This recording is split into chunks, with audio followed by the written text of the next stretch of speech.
सिख लोग जो है वो गुरुग्रंथ साहब को कंठ कर लेते हैं, गले में बांध लेते हैं। तुमको क्या करना है? तुमको किसको गले से लगाना है? एक बाबा को।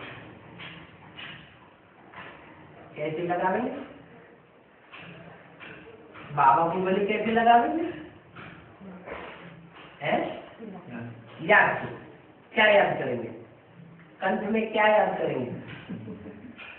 कंठ में क्या लगावेंगे? उन व्यक्ति को माँ बच्चे को गले लगाती है, बाप बेटे को गले लगाता है, भाई बहन को गले लगाता है। तो याद तो आती है ना, तो किसको गले लगावेंगे? बाप। कौन सा बाप?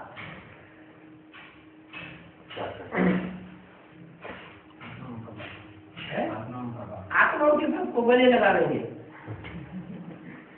हम साकार और बिंदु बिंदु आत्माओं का बाप ज्योति बिंदु निराकार, और बिंदु के हम गले लगा लेंगे। बाप को गले लगावेंगे माना बाप भी दो है, एक बिंदु बिंदु आत्माओं का बाप और एक है मनुष्य सृष्टि का बाप, सारी मनुष्य सृष्टि का पिता, जिसका पिता कोई साकार में होता नहीं। वो कौन है?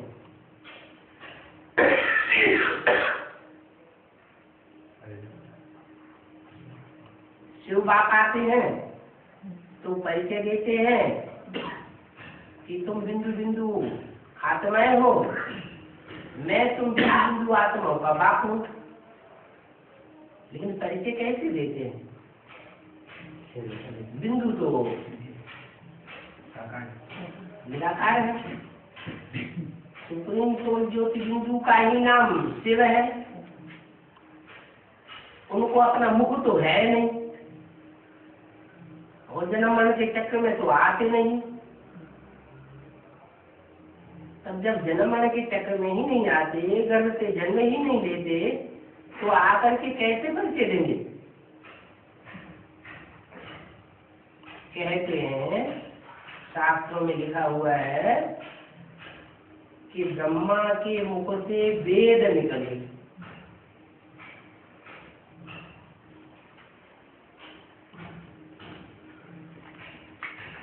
वेद माना विद माना जानकारी, जिससे बनता है विद्वान, जानकारी रखने वाला।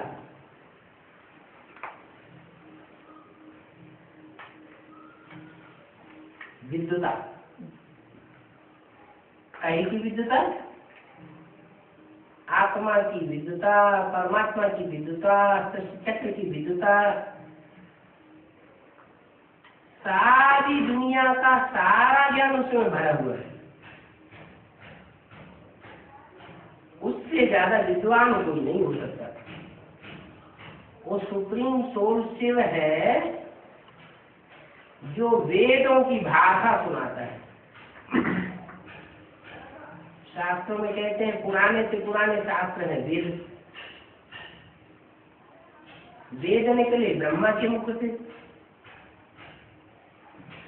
लेकिन वो वेदों की ऋचाएं अगर हम देखें, उनके अर्थों को भी हम अनुवाद करके पढ़े या सुने, तो हमारी समझ में कुछ भी आता नहीं। एक ऋचा दूसरी ऋचा तो कोई तालमेल ही नहीं बैठता। ऐसे ही ब्रह्मा के मुख से बोली हुई शिव बाबा की ये मुरली है, जिसका तालमेल किसी की समझ में नहीं आता। पढ़े लिखे लोग, विद्वान लोग पढ़ते हैं तो कहते हैं पता नहीं क्या बोला है, लेकिन बाबा की वाणी का एक एक शब्द अर्थ सहित है। जो अर्थ सहित बताता है, अनर्थ तो कुछ भी नहीं। जो अर्थ बताता है वो अर्थ समझने और समझाने की चीज है। लेकिन मुरली में बोला है, इस ब्रह्मा को तो शिव बाबा बेबी बुद्धि कहते हैं। क्या? ब्रह्मा बेबी है। बेबी माना जितना मुख से सुना दिया उतना तक याद है। ओम राधे मम्मा को बेबी नहीं कहा, किसको कहा? ब्रह्मा को। माने ओम राधे मम्मा जो है वो तो फिर भी कोई एक पॉइंट को उठा करके ढेर सारा विस्तार कर देती थी। उनकी बुद्धि बहुत तीखी थी, वो तो बुद्धि की देवी कही जाती है। लेकिन ब्रह्मा बाबा जो है वो मुरली जितनी शिव बाबा उनके मुख से चलाते थे उतनी याद रहती थी बस। उसका बुनियाद क्या है ये ब्रह्मा की बुद्धि में भी नहीं आता। इसलिए बोला मैं तुम बच्चों को सुनाता हूँ, ये ब्रह्मा तो बीच में सुन लेता है। तुम बच्चों को सुनाता हूँ, इनको नहीं सुनाता हूँ। क्यों? क्योंकि इनको तो जन्म लेना है कृष्ण बच्चे के रूप में। ये तो रचना है, सृष्टि की पहला पत्ता है, ये रचयिता नहीं है। नई सृष्टि रचने वाला ये सृष्टिकल में नहीं बनेगा। नई सृष्टि जो बनेगी उसमें ये ब्रह्मा क्या बनेगा? कृष्ण बच्चा बनेगा, पहला पत्ता बनेगा। माने इससे मेरा काम होने वाला नहीं है। मैं किस लिए आया हूँ? नई सृष्टि रचने के लिए। तो नई सृष्टि रचने के लिए मैं आया हुआ तो हूँ, इसके मुख से ज्ञान सुनाता हूँ।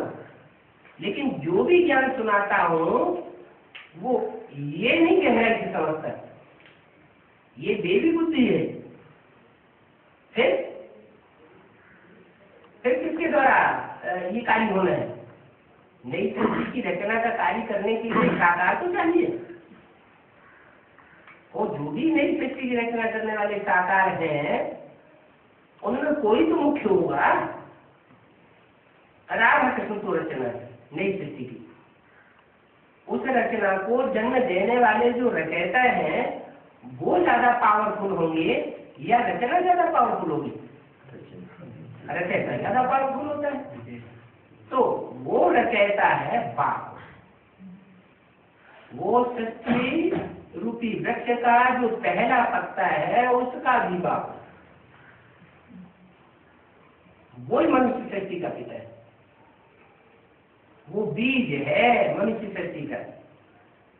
उस बीज में मैं प्रवेश करके नई सृष्टि रचता हूं। ब्रह्मा द्वारा स्थापना की स्थापना ब्रह्मधर्म के साथ। ऐसे नहीं कि ब्रह्मा द्वारा नई दुनिया की स्थापना।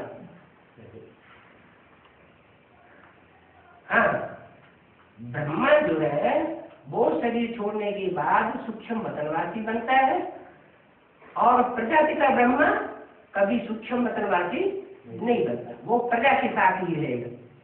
प्रजा की 500-700 करोड़ जो भी आत्माएं हैं वो जब तक इस सृष्टि रूपी रंगमंच से अपना पार्ट बजाकर वापस परम धाम न जाए तब तक वो वापस नहीं जा सकता। उसको सारी सारी सृष्टि की आत्माओं का उद्धार करने के लिए निमित्त बनना है। निमित्त माने साकार। बनाता कौन है? उसको निमित्त कौन बनाता है? शिव बाबा। शिव बाबा और शिव बाप, इसमें भी फर्क है। बाप कहा जाता है बिंदु बिंदु आत्माओं का बाप। बिंदु बिंदु आत्माएं सब आपस में भाई भाई, भाई बहन भी नहीं, और भाई भाई का बाप शिव बाप। भाई बहन कब बनते हैं? जब शिव बाप प्रवेश करता है साकार करने। जिसमें प्रवेश करता है उसका नाम देता है ब्रह्मा या तो प्रजापिता ब्रह्मा। तो जो बच्चे पैदा होते हैं मुख से ज्ञान सुन करके अपने जीवन को चेंज करते हैं, दूसरों के जीवन को परिवर्तन करते हैं, वो कहे जाते हैं ब्राह्मण बच्चे। उनमें ब्राह्मणियां भी हैं, ब्राह्मण भी हैं, तब कहा जाता है आपस में भाई भाई। तो सारी मनुष्य शक्ति ब्रह्मा की औलाद हो गई। किस ब्रह्मा की औलाद हो गई? ब्रह्मा को अनेकों के नाम है। कहते हैं ब्रह्मा के 5 मुख पंचानन, ब्रह्मा के 4 मुख चतुरानन। कौन से ब्रह्मा की औलाद है सारी सृष्टि? तो कहेंगे प्रजापिता ब्रह्मा की सारी सृष्टि औलाद है। प्रजापिता ब्रह्मा एक होता है और ब्रह्मा अनेकों के नाम होते हैं। ये कि आज में दादा लेखराज उनको साक्षात्कार हुए, उन साक्षात्कारों का क्लैरिफिकेशन उनके गुरु ने नहीं दिया। गुरु को पता ही नहीं था ये सब क्या है, तो गुरु से उनकी श्रद्धा हट गई। वाराणसी में पहुंचे विद्वान पंडित आचार्यों के पास, उन लोगों से पूछा हमारे इन साक्षात्कारों का अर्थ क्या है। वो लोग भी नहीं बता सके। वहां से भी बाबा को खिन्नता हो गई, विद्वान आचार्यों से भी खिन्नता हो गई। फिर अपने जीवन में जिस व्यक्ति को उन्होंने बहुत होशियार समझा था, बहुत अनुभवी समझा था, उस व्यक्ति के पास पहुंचे। और वो व्यक्ति था उनका भागीदार।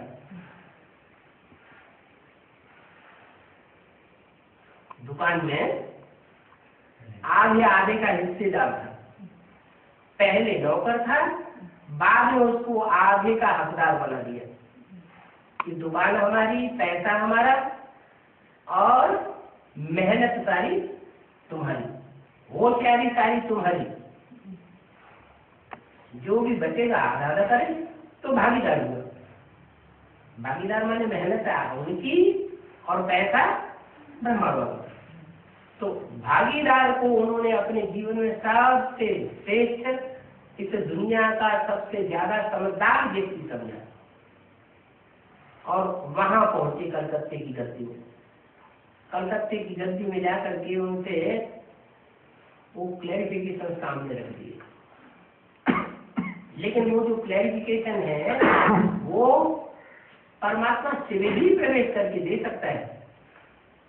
उन साक्षात्कारों का अर्थ और कोई नहीं दे सकता है।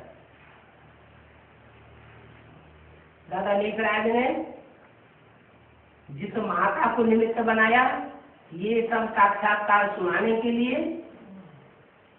वो माता ने भागीदार को सारी बातें सुनाई।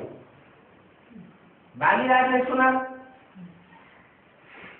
जैसे ही एक तरफ सुना, सुनाने वाली माता ने सुनाया और वैसे ही उसने समझा और समझाया। तो सुनाने वाली माता ने सुनाने और सुनने का काम किया। ये हुआ भक्ति मार्ग का फाउंडेशन। भक्ति मार्ग में होता है सुनना और सुनाना, और ज्ञान मार्ग में होता है समझना और समझाना।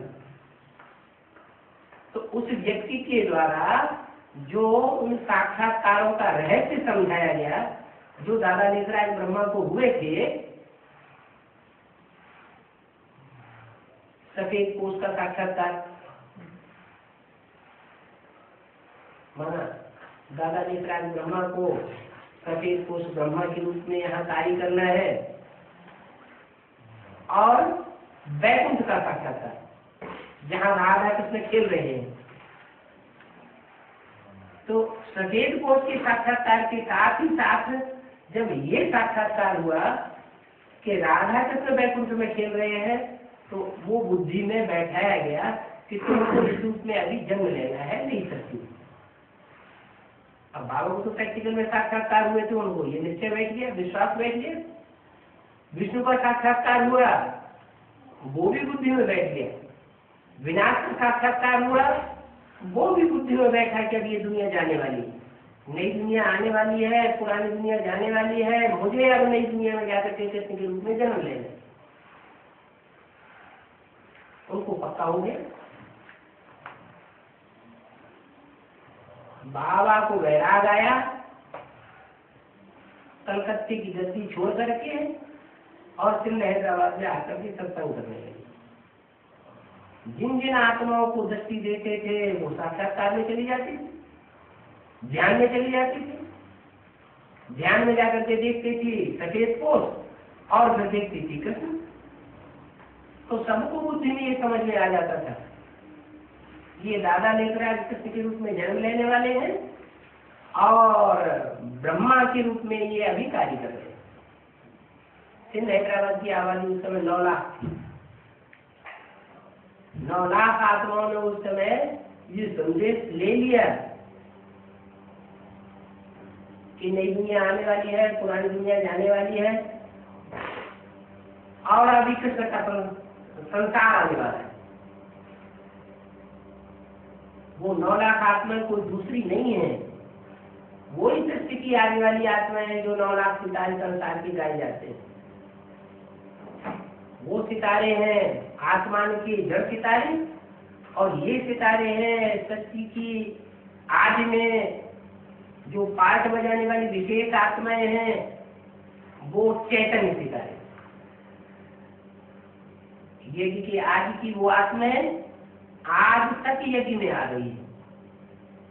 उनमें 4.5 लाख हैं जन्म देने वाली राधा कृष्ण जैसे बच्चों को और 4.5 लाख हैं राधा कृष्ण जैसे बच्चों के रूप में जन्म लेने वाली। माना आधी आत्माएं जो है वो माता पिता के रूप में कार्य करने वाली रचयिता के रूप में कार्य करती हैं और आधी आत्माएं रचना के रूप में कार्य करती हैं। उन रचना की रूप में पार्ट बजाने वाली आत्माओं में सर्वोपरि आत्मा है कृष्ण की आत्मा, माने ब्रह्मा की आत्मा। रचना में ब्रह्मा सबसे श्रेष्ठ और रचयिता वर्ग की जो 4.5 लाख आत्मा है उनमें सबसे श्रेष्ठ राम वाली आत्मा। लेकिन राम के बारे में मुरली में क्या बोल दिया? राम फेल हो गया। राम फेल हो गया तो क्या कोई दूसरे पास हो गए? कोई ऐसी आत्माएं हैं जो पास हो गई? क्या फाइनल एग्जाम हो गया? अभी तक फाइनल एग्जाम हुआ है क्या? यज्ञ के अंदर जो भी ज्ञान चल रहा है उस ज्ञान का फाइनल एग्जाम हो गया? नहीं हुआ। फाइनल एग्जाम है ही नष्ट हुआ स्मृति लब्धा, और वो लास्ट का लाइन है। अभी भी पढ़ाई चल रही है, जो भी आत्माएं पढ़ रही हैं उन पढ़ने वाली आत्माओं में माया किसी को देने वाली नहीं है। क्या ये कोई अहंकार न करे कि हम माया के ऊपर विजय पाने वाले हैं। जैसे बाप सर्वशक्तिवान है वैसे माया भी सर्वशक्तिवान है। बाप की ये पहल है कि मैं जो नई दुनिया स्थापन करके जाऊंगा और माया की ये पहल है कि मैं जो नई दुनिया स्थापन नहीं होने दूंगी, मैं बाप की पहचान भी नहीं होने दूंगी। तो यज्ञ के आदि से ही वो माया यज्ञ के अंदर घुसी हुई है। माया कोई दूसरी चीज नहीं है। हमारे अंदर की जो कमजोरी है वही माया है। काम, क्रोध, लोभ, मोह, अहंकार जो भरे हुए हैं वही माया का रूप है। लेकिन कोई तो आत्मा ऐसी है जो 100% कामी होती है और 100% लोभी होती है, 100% मोही होती है। नंबरवार तो होते ही हैं। तो नंबरवार आत्माओं में जो काम क्रोध लोभ मोह को अहंकार को धारण करने वाली आत्माएं होती हैं वो कलयुग में होती है 100% कामी क्रोधी लोभी मोही अहंकारी, या सतयुग में होती है या द्वापर में होती है? कलयुग में होती है। कलयुग में भी कलयुग के अंत में इस सत्य रूपी रंगमंच पर कोई मनुष्य आत्मा ऐसी नहीं है जो कामी क्रोधी लोभी मोही अहंकारी न बनती हो। माया किसी को छोड़ती नहीं। माया जब किसी को नहीं छोड़ती तो ये कहना कि राम फेल हो गया और सब पास हो गए या कोई एक पास हो गया, ये बात बनती नहीं है। सारी दुनिया में माया अपना पसारा फैलाती है और वो किसी को आगे बढ़ने नहीं देती है, संपन्न नहीं बनने देती है। अभी तक भी कोई छाती ठोक करके ये नहीं कह सकता है कि मैं संपन्न बन गया, मैं संपूर्ण बन गया, 16 कला संपूर्ण अहिंसक मर्यादा पुरुषोत्तम बन गया। कारण क्यों नहीं कह सकता? क्योंकि अभी भी पढ़ाई जारी है, पढ़ाई अभी पूरी नहीं हुई है। तो पढ़ाई पढ़ाने वाला बाप सिर्फ जो पढ़ाई पढ़ाता है वो माँ के रूप में भी पढ़ाता है और फिर बाप के रूप में भी पढ़ाता है। माँ के रूप में बेसिक नॉलेज की पढ़ाई पढ़ाई जाती है और बाप के रूप में हायर एजुकेशन की पढ़ाई जाती है। वो बाप भी है, टीचर भी है और सदगुरु भी है। चार संबंध हो गए, माँ, बाप, टीचर और सदगुरु। माँ के रूप में प्यार किसने दिया? वो प्रैक्टिकल स्वरूप कौन? जिसने माँ के रूप में इतना प्यार दिया बच्चों को कि खुद का भले हाथ फेल हो गया, लेकिन बच्चों को ऊपर एक भी उंगली नहीं उठाई, कोई तुरसाहट नहीं की। इसलिए उसका नाम पड़ा ब्रह्मा। ब्रह्म माने बड़ी, माँ माने माँ। इस सृष्टि की बड़े से बड़ी माँ। इतना सहन शक्ति और कोई माता धारण कर नहीं सकती। कोई पत्थर माल भी आता था बाबा के पास तो बाबा उसको भी इतना प्यार देते थे कि वो एक सेकंड की दृष्टि और बात बाबा की भूल नहीं पाता था अपने जीवन। एक भी ब्रह्मा कुमार कुमारी पुराना ऐसा नहीं मिलेगा जो ये कहे कि बाबा ने हमको प्यार नहीं दिया। जो आया सबको प्यार लौटाया। तो वो था ज्ञान चंद्रमा का पार्ट। चंद्रमा अर्थात शीतल रोशनी देने वाला। शीतल रोशनी जो होती है चंद्रमा की, उसमें कीड़े मकोड़े जैसी दुखदाई आत्माएं भी पनती हैं। वो यज्ञ के अंदर आज से ही, जब से सिंध हैदराबाद से जमा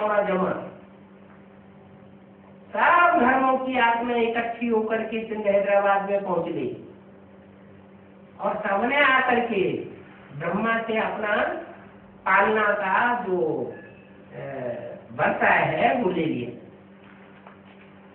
हाँ, उसका रिटर्न कोई ने अच्छा दिया और कोई ने नहीं दिया।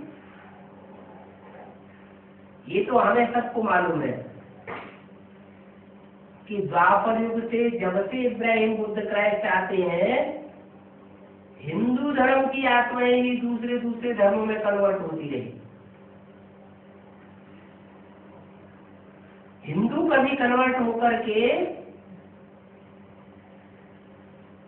दूसरे धर्म में गए हैं, लेकिन दूसरे धर्म वाले कन्वर्ट होकर के हिंदू बने हो ये कभी नहीं हुआ, सिवाय लास्ट में जब आर्य समाज आता है तब। और ये लास्ट आर्य समाज तो अभी 100 वर्ष के अंदर आए। इन्होंने सबको खुली छूट दे दी, कोई भी आकर के हिंदू बन सकता है। लेकिन लास्ट की तो बात ही नहीं। लास्ट की बात इसलिए नहीं है कि लास्ट में भगवान भी आता है। भगवान भी आकर के सब धर्मों में कन्वर्ट हुई आत्माओं को खींचता है और खींच करके सिंध हैदराबाद में उन आत्माओं को सत्संग करा के आगे बढ़ाता है। तो जो भी इस्लामी, बौद्धी, क्रिश्चियन, अलग अलग धर्मों की आत्माएं सारी इकट्ठी हुई, उन अलग अलग धर्मों में इकट्ठी हुई आत्माओं में से वो आत्माएं कौन है जो परमात्मा बाप से डायरेक्ट पढ़ाई करके एक ही जीवन में सिद्धि प्राप्त कर लेती है।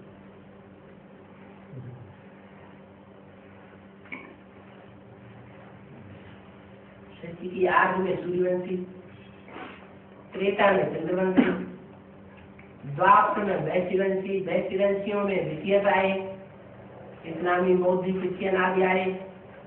तो इन धर्मों में कौन से धर्म की आत्माएं ऐसी हैं जो सबसे पावरफुल और सबसे आगे की है? सूर्यवंशी। तो वही सूर्यवंशी आत्माएं हैं जो सूर्य से ज्ञान देती है। इसलिए गीता में भी लिखा हुआ है, मैं जब आता हूं तो सूर्य को पहले पहले ज्ञान देता हूं। सूर्य और चंद्रमा, ये दो रंगमंच के हीरो हीरोइन है। सूर्यवंशी राम कहा जाता है और ब्रह्मा चंद्रवंशी कहा जाता है। ब्रह्मा ज्ञान, चंद्रमा ब्रह्मा, और जिसने बहुत प्यार दिया इस शक्ति को, और शक्ति के प्यार के आधार पर अपने स्वरूप को ये भी नहीं देखा कि मुझे प्राप्ति क्या हो गई। संसार में ब्रह्मा की पूजा नहीं होती है, ब्रह्मा की मूर्ति नहीं बनाई जाती है, ब्रह्मा के मंदिर नहीं बनते हैं। क्या ब्रह्मा बाबा ने इस बात की परवाह की कि मेरे भी मंदिर बने, मेरी भी मूर्तियां बने, मेरी भी पूजा हो? नहीं परवाह की। क्यों नहीं की? क्योंकि दुनिया की जो भी माताएं हैं वो माताएं अपने बच्चों के लिए सब कुछ स्वाहा कर देने वाली होती है। हमारी भारतीय परंपरा में अब तक भी, थोड़े वर्ष पहले तक, बच्चों को वर्षा मिलता था, माता को वर्षा नहीं मिलता था। क्या प्रॉपर्टी में जो भी बच्चे होते थे उनको वर्षा दिया जाता था और माँ को वर्षा नहीं मिलता था। बच्चियों को भी वर्षा नहीं दिया जाता था। सारा वर्षा किसको दिया जाता? बच्चों को दिया जाता। ये परंपरा कहां से पड़ी? कहीं से तो ये परंपरा शुरू हुई होगी। ये संगम युग से परंपरा शुरू हुई है। भगवान जब बाप आते हैं तो दो प्रकार की मालाएं तैयार होती है। एक होती है रुद्रमाला और एक होती है विजय माला। रुद्रमाला के मणके पहले तैयार होते हैं। वो रुद्रमाला जो रौद्र रूप धारण करने वाले हैं, संसार में विकराल रूप धारण करके जो भी आपताई वंश के धर्म है उन सब को खराब करा देते हैं। उनको कहा जाता है रुद्राक्ष। रुद्र की आंख, अक्ष माने आंख। जो रुद्राक्ष के मणके होते हैं उनमें मुख भी बने होते हैं, तो मुख लेने की यादगार है। भगवान बाप ने जिनमें प्रवेश करके सारी सृष्टि को ऐसा ज्ञान सुनाया था, उसकी यादगार है वो रुद्राक्ष के मणके। अब उन मणकों में कोई ऊपर के साइड के, कोई नीचे की साइड के, कोई दाईं ओर के, कोई बाईं ओर के, कोई ऊपर का मणका, कोई नीचे का मणका, नंबरवार 108 है। 108 मणके जो है उनको बनाने वाला है श्री श्री शिव बाबा। ये बाबा शब्द जो है वो साकार के लिए आया है या निराकार के लिए आया है? साकार के लिए आया है। बाबा कहा जाता है ग्रैंडफादर। तो शिव है फादर, बिंदु बिंदु आत्माओं का बाप। और शिव जब साकार शरीर में प्रवेश करता है तो कहा जाता है शिव बाबा।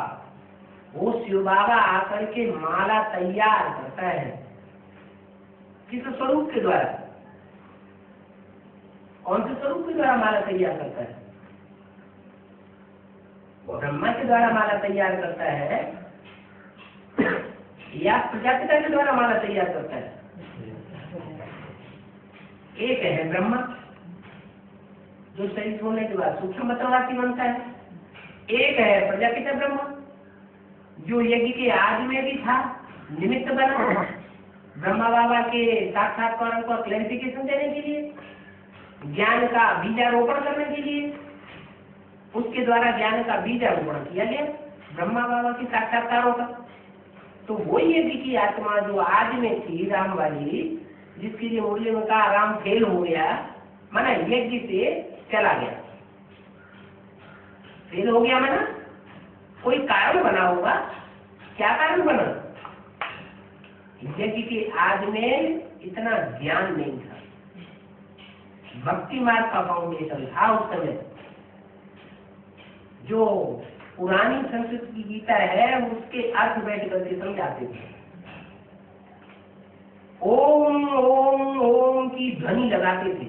जैसे भक्ति मार्ग में कोई मंत्र ले लेते हैं, कोई कीर्तन करते हैं, मुख से जोर जोर से चिल्लाते हैं, तो सारी भक्ति मार्ग की बातें थी। ज्ञान उस समय परिपक्व स्टेज को नहीं था, इसलिए वो आत्मा चली गई। दूसरी क्यों नहीं चली गई? दूसरी इसलिए नहीं गई कि दूसरी आत्माएं आती ही सच रूपी रंगमंच में बाद में। चंद्रवंशी बाद में आते, इस्लाम वंशी बाद में आते, क्रिश्चियन वंशी, ये सारी आत्माएं बाद में सच्ची रूपी रंगमंच पर उतरती है। पहले पहले वो सूर्यवंशी आत्माएं आती हैं जो आकर के इस नई सृष्टि को तैयार करती है और पुरानी सृष्टि का ध्वंस करती है। दोनों काम करती है। कराता कौन है उसके द्वारा? शिव बाप। तो शिव बाप ब्रह्मा के द्वारा माला तैयार नहीं करता है, किसके द्वारा माला तैयार करता है? वही राम वाली आत्मा जो यज्ञ के आदि में थी, शरीर छोड़ गई, दोबारा यज्ञ में आती है और दोबारा यज्ञ में आकर के पूर्व जन्म का अपना ब्राह्मणत्व का संस्कार लाती है और यज्ञ में लास्ट में आकर के फास्ट जाकर के परमात्मा शिव का सारा कार्य संपन्न करती। शिव के डायरेक्शन के आधार अपनी मनोवत पर नहीं। शिव ने जो भी डायरेक्शन दिया ब्रह्मा के मुख से, उस ब्रह्मा के मुख से दिए हुए सारे डायरेक्शन माउंट आबू की मुरलियों में छपे पड़े हैं। उसके लिए वो ही श्रीमत है।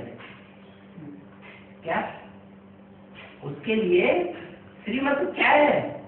कोई व्यक्ति श्रीमत नहीं है। जो माउंट आबू की वाणियां है वो ही उसके लिए श्रीमत है। दूसरी मनुष्य आत्माओं के लिए श्रीमत क्या उसको होती है? क्योंकि ब्रह्मा के द्वारा जो कुछ बोला गया वो तो ब्रह्मा ने ही नहीं समझा। जैसे बोला आज से 10 वर्ष के बाद ये पुरानी दुनिया खराब हो जाएगी, नई दुनिया की स्थापना हो जाएगी।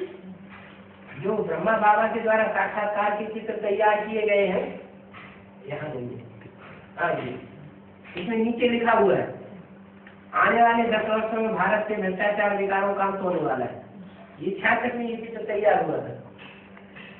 माने 76 में भ्रष्टाचारी दुनिया का विनाश और नई प्रकृति दुनिया की स्थापना होने वाली है, लेकिन हुआ तो नहीं।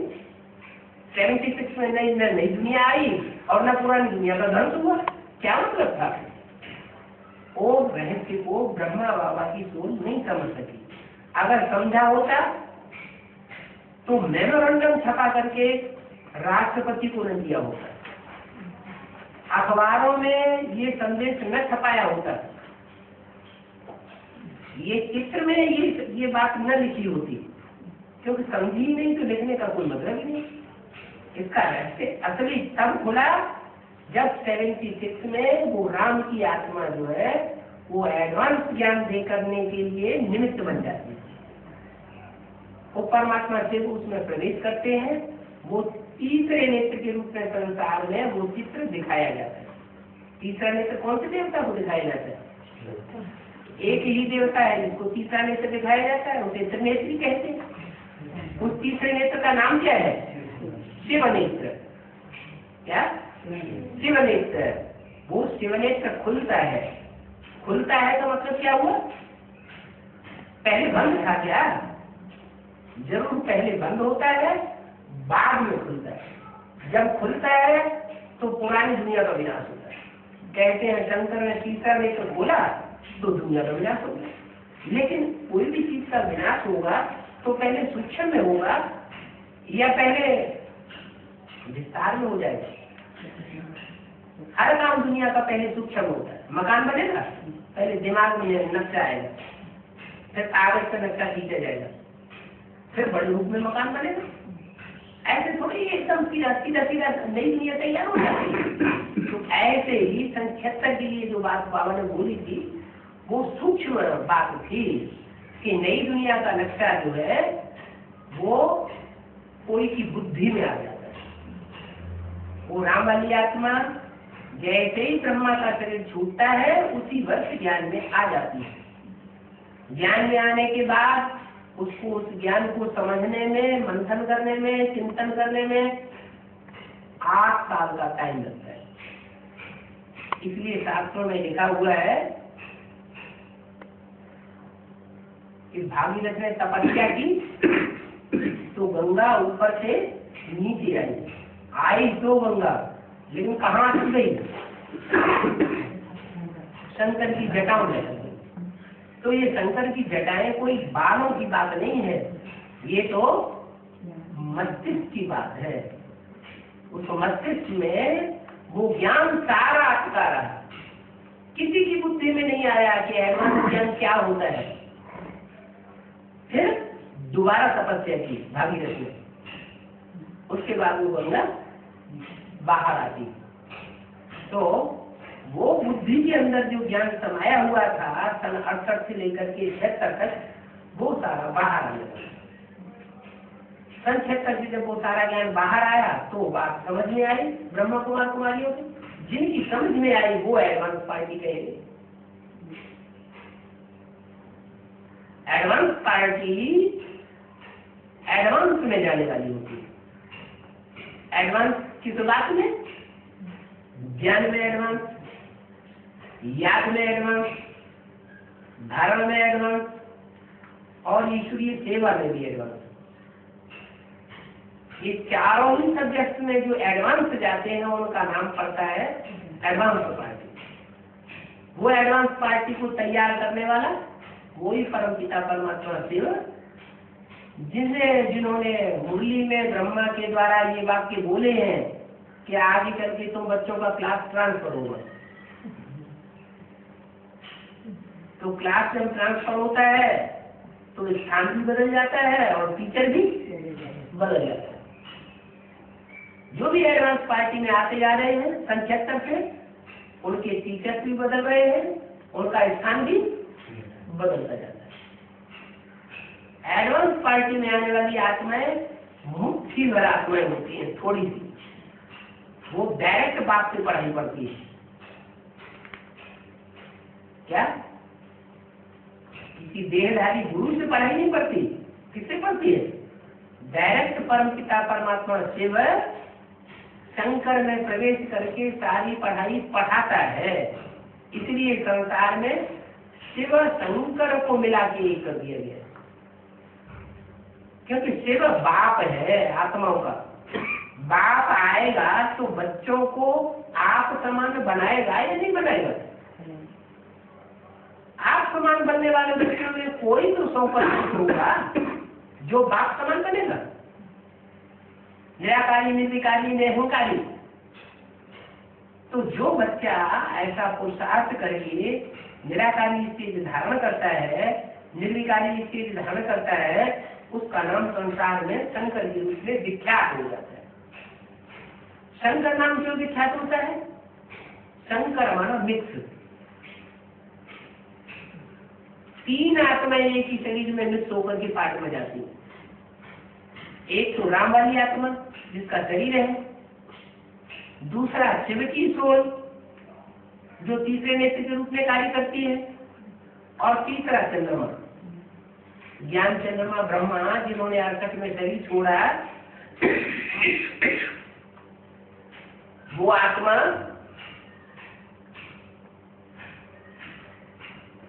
अपना टाइम पूरा करने के बाद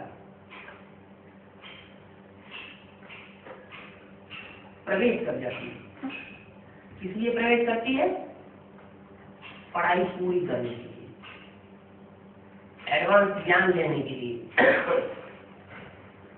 वो एडवांस ज्ञान लेने वाली आत्मा ब्रह्मा की सोल, उनकी बुद्धि में ये नहीं बैठा है कि गीता का साकार में भगवान कौन है। मुरली में तो बोल दिया, ब्रह्मा के मुख से ही बोला गया, क्या? गीता का भगवान शिव है, गीता का भगवान कृष्ण उर्फ ब्रह्मा नहीं है। लेकिन बाबा की बुद्धि में ये बात रहस्य नहीं बैठा, क्या? कि गीता का साकार में भगवान कौन?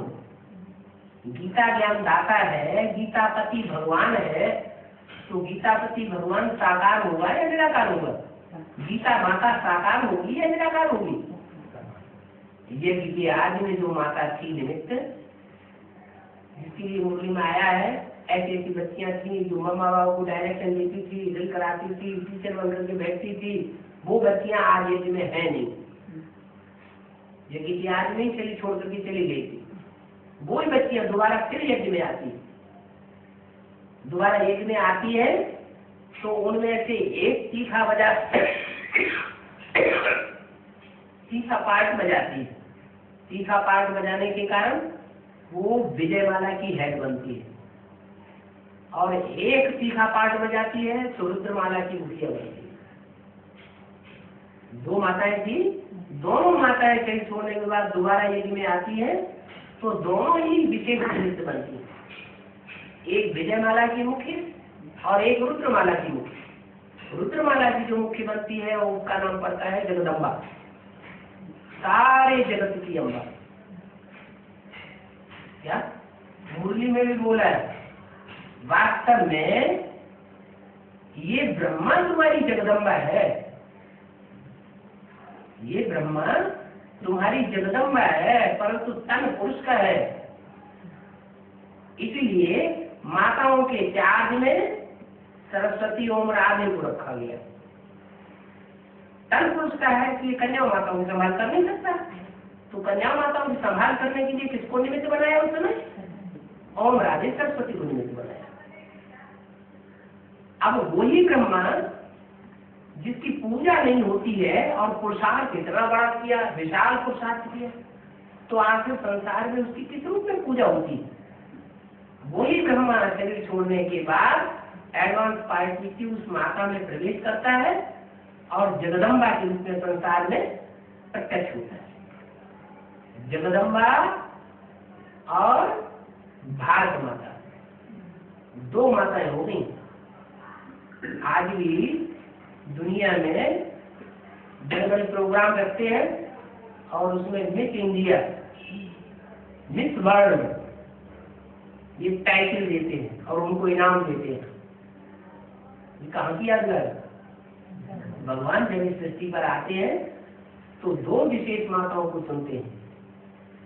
एक पार्ट बजाती है मिस इंडिया और एक पार्ट बजाती है मिस वर्ल्ड। मिस वर्ल्ड वो बनती है जो सारी दुनिया की माता है, आखिरी पार्ट बजाने वालों की भी माता है और देवताई पार्ट बजाने वालों की भी माता है। जगत माता जगदम्बा, उसमें ब्रह्मा प्रवेश करता है। ब्रह्मा माने सारी सृष्टि की बड़ी से बड़ी मां। वो ब्रह्मा उस स्वरूप में, उस चोले में, इस चोले में प्रवेश करके फिर स्वर्ग का उद्घाटन करता है। स्वर्ग का उद्घाटन कौन करेंगी? माताएं करेंगी या पुरुष करेंगे? माताएं माताओं के द्वारा स्वर्ग का उद्घाटन गाया हुआ है। तो माताओं में बड़ी से बड़ी माता कौन? ब्रह्मा। ब्रह्मा ही जब उस जगदम्बा में प्रवेश करता है तो जगदम्बा के रूप में संसार में पूजा जाता है, उसके मंदिर भी बनते हैं, मूर्तियां भी बनती हैं और पूजा भी होती है। वही ब्रह्मा जो है तो निमित्त बनता है नई दुनिया के उद्घाटन के लिए, स्वर्ग का गेट खोलने के लिए। तो माताओं के द्वारा मैं स्वर्ग का गेट खोलता हूँ। तो माताओं में सबसे बड़ी माता कौन?